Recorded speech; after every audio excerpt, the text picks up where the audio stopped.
There are a few events in history that have captured the majority of the world's population's attention than the triumphant launch of the world's biggest ocean liner, the Titanic, and its subsequent tragic sinking on its maiden voyage.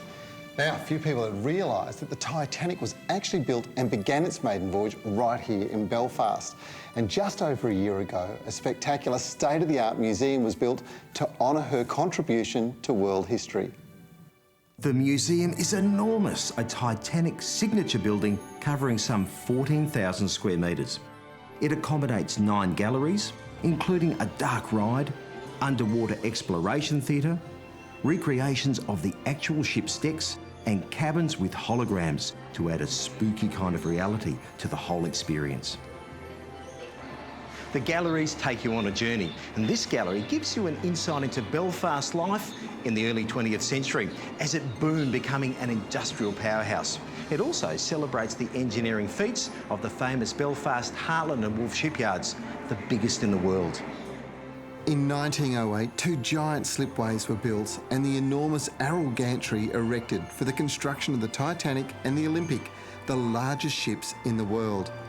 To start the journey, you ascend a pillar replica and embark on a shipyard ride that uses animation and special effects along with full-scale reconstructions to take you into a bygone era.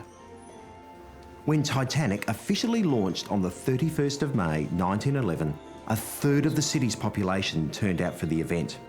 As you leave the ride, you get a unique opportunity to view the original slipways through state-of-the-art window technology. Using electrodes, it turns the view into a time when the Titanic and Olympic rested on the slipways. On the 2nd of April 1912, Titanic left for Southampton, England, Cherbourg in France, and Queenstown in Ireland to pick up passengers before setting sail to New York City. This part of the exhibition talks about the people on the ship, and you feel like you really get to know them.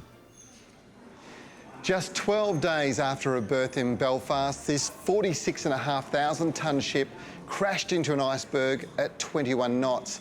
It tore a massive gash in the hull, 90 metres long, just below the water's surface.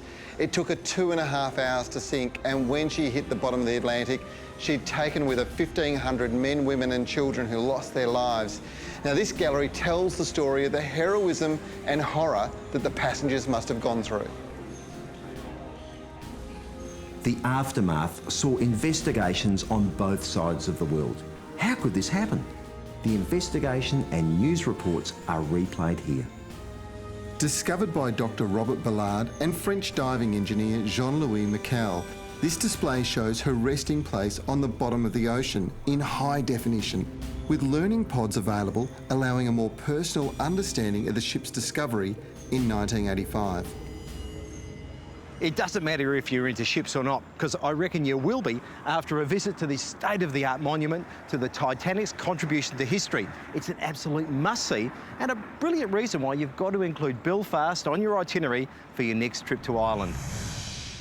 Whilst the Titanic may have made the White Star shipping line the most famous shipping company in the world, and they did commission the building of the largest ships to ever sail the seas, sadly the company doesn't exist anymore. The good news is one of their ships still does, the Nomadic.